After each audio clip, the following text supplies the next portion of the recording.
about smoking weed. Giovanni says that I haven't had a smoke in a while because of court stuff going on in North Carolina. And he goes on to say, I definitely need a smoke.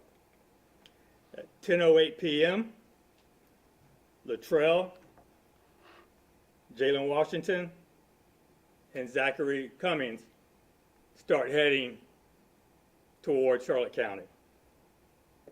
Zach Cummings is the driver of the white Malibu at the time. During interviews, Latrell tells detectives that not long into the drive, they start smoking weed in the car, and Giovanni starts tripping. They stop the car at an unknown location along River Road before they got to I-75 because Giovanni needed to use the bathroom. Latrell says that Giovanni is acting out and raging before getting back into the car. They continue driving north on I-75, and at this point, they're about 26 miles away south of State Road 70. At 1:55 a.m., Giovanni sends his mother a text saying help. At 1:56 a.m., he sends another message that says help, followed by me. Jalen says Giovanni was tripping, telling them, I am a demon, and I will wreck this car, and says he will kill them all as he tries to open up the door while the car is still moving. This happens while they're in Manatee County, close to State Road 70. Zachary, the driver, pulls the car over onto the side of the road on the shoulder, the northbound I-75 on the east shoulder of State Road 70. Jalen and Zach are in the front seats, and they hear that Giovanni has a knife.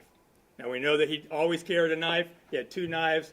He had a folding pocket knife, and he had a blade, but this knife was still in the sheath, never took it out.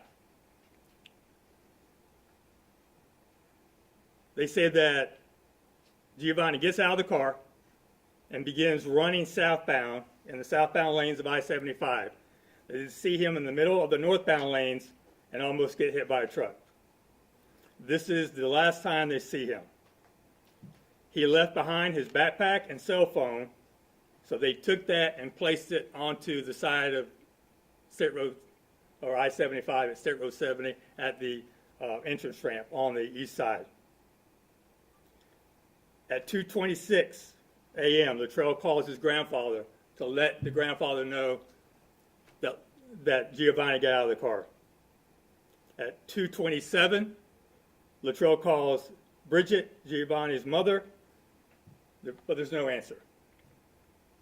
We know that they continue northbound on I-75. We have them stopping at the Flying J truck stop in Hillsborough County off the I-4, and you can tell by their phones that they eventually make it home to Brevard County. At approximately 6:50 a.m., Latrell calls Bridget again. She answers, and he gives her the information on what transpired that night. At 7:13, Bridget calls the Manatee County Sheriff's Office to look for Giovanni on I-75. She says, from the 911 call that we collected, I received some missed calls from my son this morning. He was being picked up by a relative, and I was told that they left him on the side of the highway, that there was some type of an altercation and a knife was involved. She asked if a deputy could do a wellness check and make sure that he's okay. The dispatcher responds, you mentioned a possible altercation, but can you tell me again exactly what happened? She states, so I'm getting this from people who were there. He said they were in the car, and I guess they had given my son some weed, and my son doesn't normally do any drugs. I guess they had given him some weed, and then he started to freak out and said he wanted to get out of the car. And they were like, hey, just calm down, thinking maybe it was the drugs he was taking. They kept saying, calm down and everything will be okay. And then I guess he got out of the car to go to the bathroom, and that's when I received the text saying, Mom, help, in that time frame, she said. And then he said that he continued to freak out and didn't know what was going on. They left him behind on I-75. Bridget is heading northbound on I-75 to try to locate her son. A deputy responds to that area, but finds no pedestrian on the interstate.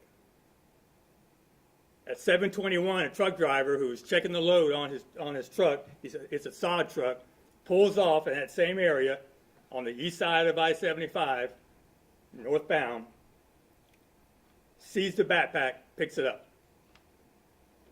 He travels to Tampa with the backpack. Bridget sees that the phone is moving, but does not know that it's a truck driver that actually has the bag and has the phone. She eventually calls Tampa PD, and an officer responds to the area where the truck driver was doing some work, recovers the cell phone and the bag. This is about 9:21 when TPD recovers the phone and the bag. At 9:28, Charlotte County Sheriff's Office opened a missing person case. And we also learned that Charlotte County reached out to Brevard County Sheriff's Office, and they were instrumental in interviewing all the passengers in the vehicle and as this investigation unfolded.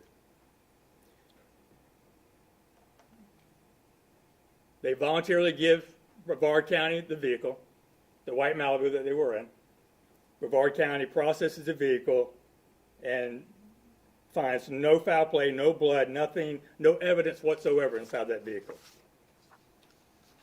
Charlotte County reaches out to us once again to check to see if Giovanni had been admitted to any hospitals or possibly was arrested. And there was no sign of Giovanni in our system. On Monday, August 4th, Charlotte County requests the assistance of the Manatee County Sheriff's Office as they search the area that the trail says they dropped off Giovanni on I-75. They do an extensive search east of the interstate in wooded areas on both sides of State Road 70 and find nothing. On Tuesday, August 5th, Charlotte County comes back to Manatee County along with a volunteer team that have good cadaver dogs. Also, the Charlotte County Aviation Unit was flying overhead. We had 3 of our detectives assisting them with searching the areas that they wanted to search that day. After about 4.5 hours, they told our detectives that they're not really sure that Giovanni is in this area. Now, why is that important?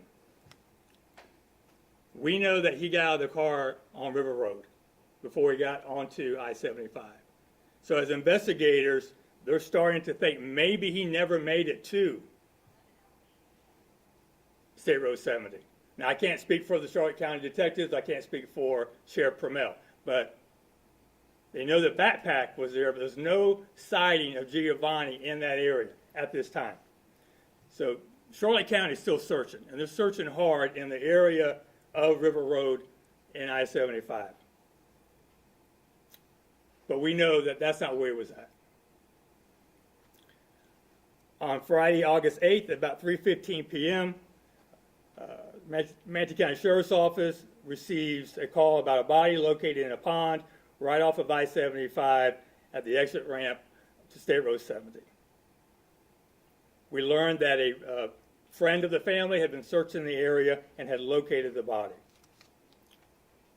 I sent my entire homicide team out there along with their sergeant, lieutenant, captain, and major to process this scene.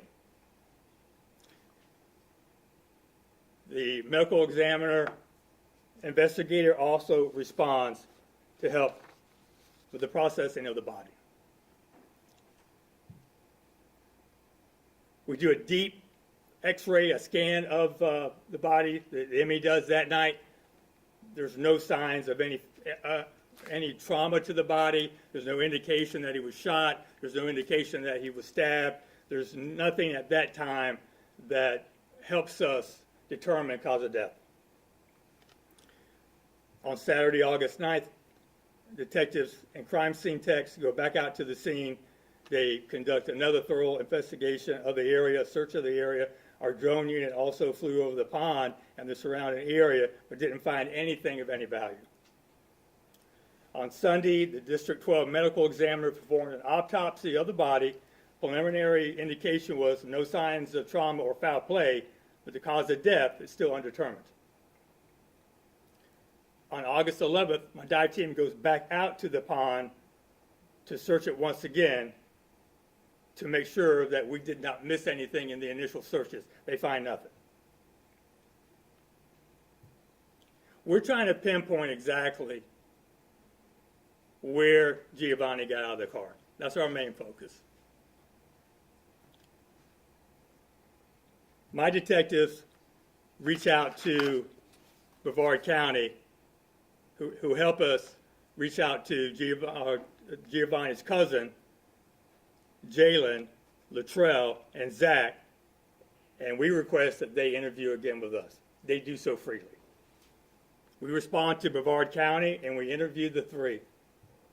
They give us the exact same story that they gave Brevard County.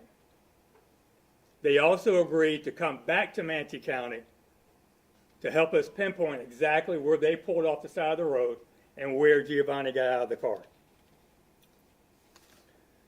So that brings us to today. We started reviewing all of the FDOT cameras in the area. This is complicated at times because these cameras, they will move at certain parts of the day. They're not always focused on one particular area. So we started to do our best to locate any movement whatsoever that would give us an indication that Giovanni was alive at that time. And we found Giovanni at about 2:18 a.m. on the night in question on I-75, and we want to show that video now.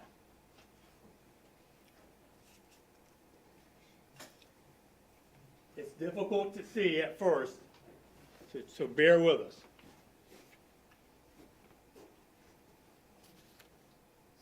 Sir. Yep.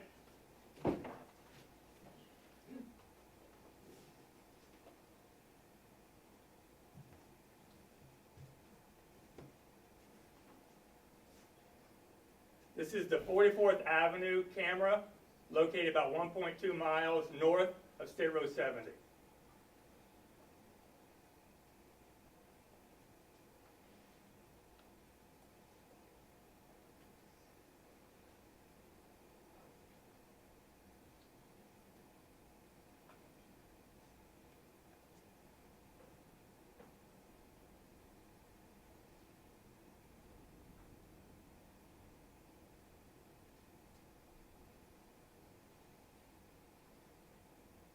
Right here, it's hard to tell, but you can see some movement over here on these are the southbound lanes. He's coming across right here. You see a truck having to get out of the way. He'll clear up a little bit here in a second. He has on a white shirt. You can see him coming across. Here's the truck trying to avoid hitting him. And you can point him out right here. He's coming eastbound. Now he's walking back westbound. And there's a concrete barrier right here. And down here is where the pond is. So then we continue to check cameras.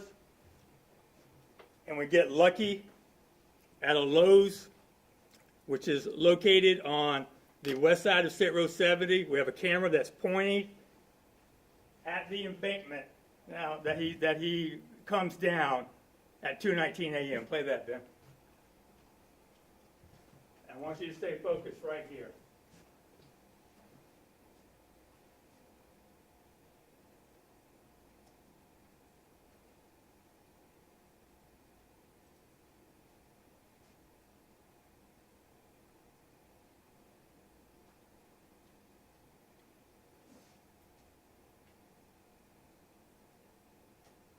Now that's a steep embankment.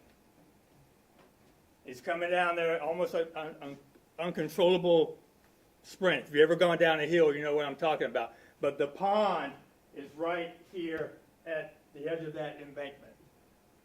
I mean, the important thing that I want you to see, there's no one chasing him. There's no one around him. In fact, when he's coming down that embankment, the vehicle is 2 miles away.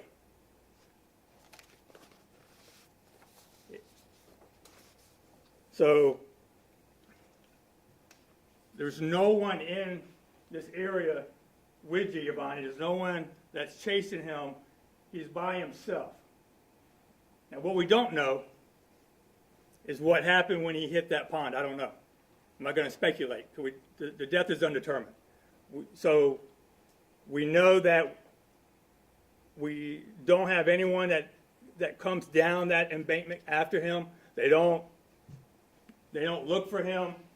He's there, we believe, until he was located by the family friend on Friday, the 8th. And we really don't know what happened once he got into the pond. And once again, anything that I say would be pure speculation. We're still waiting for the ME to determine the cause of death, and we're also still waiting for the toxicology. So we don't have all the answers. We know this is the last sighting of him that night.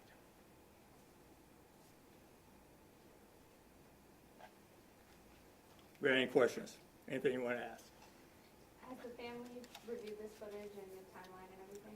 I think Bridget just is here now. I think that, I don't know if she's reviewed the video. I know the detectives were on their way, but she's here. She's here now.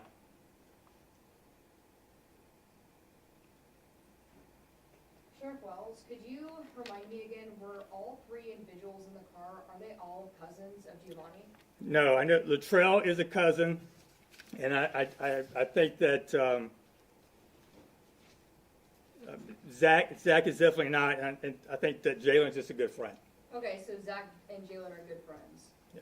Was the driver of the car, was he under the influence? Not that we know of. Okay. We have no indication of that. Okay.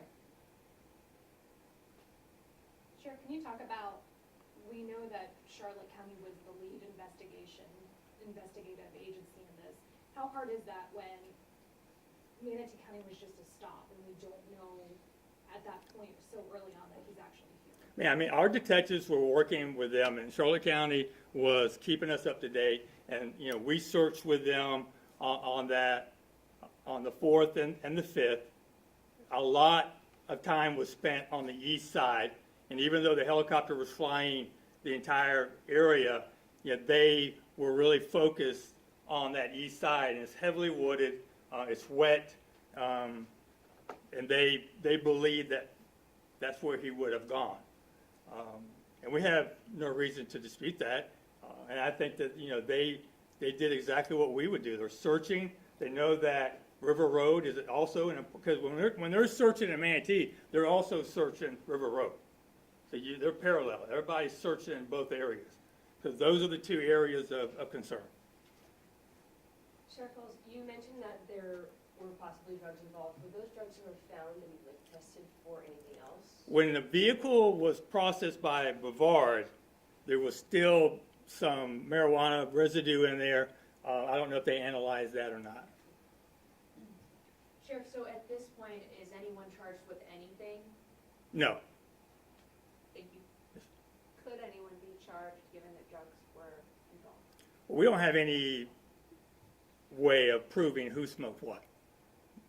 We don't know who was smoking in their car, so I would say no. I mean, really the focus right now is to see what comes back from the toxicology. Is there going to be something that alerts us to another drug that we don't know about?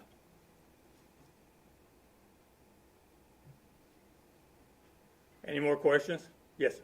I know you said you didn't want to speculate, but is the thinking maybe it was some kind of different weed, synthetic marijuana, he had a bad reaction, became paranoid, and then accidentally, stumbled down the hill and drowned? Well, I don't want to speculate because I don't think that's fair to the family. I don't know what happened.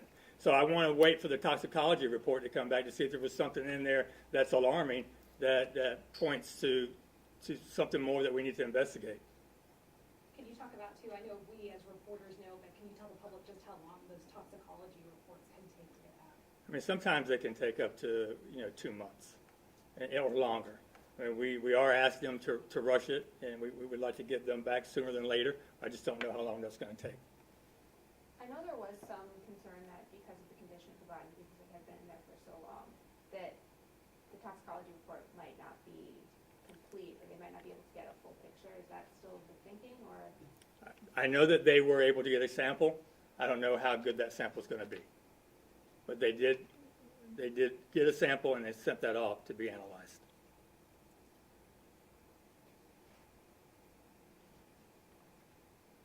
Anything else? One more. Yep. Is it possible he got clipped by a vehicle and maybe it doesn't show that, but he was hurt and then went down the hill? We can only go by the medical examiner's report that it doesn't indicate that there were any injuries to the body. I mean, we know he was very close to being hit, a couple of times, but we didn't see any trauma to the body, and I don't think the ME did as well. Thank you. And it sounds like with this, just from hearing you talk and from hearing other stuff from Charlotte County Sheriff's Office, or Brevard County Sheriff's Office, those in Brevard have been fully cooperating with us. They were very cooperative with Brevard and with us, and like I said, they came back to Manatee County on their own to help us pinpoint where they pulled off on the side of I-75. There's been a lot of speculation online, change.org petitions. Are you hoping that this timeline, this video, will sort of quash any rumors out there in terms of what might have actually happened, or calls for outside agencies to get involved in the investigation? Listen, we work for the family. Our job is to give them the information on what we believe happened. I don't focus on outside interference. If anyone else wants to review this case, they can do so. Anything else? All right, thank you all. Thank you.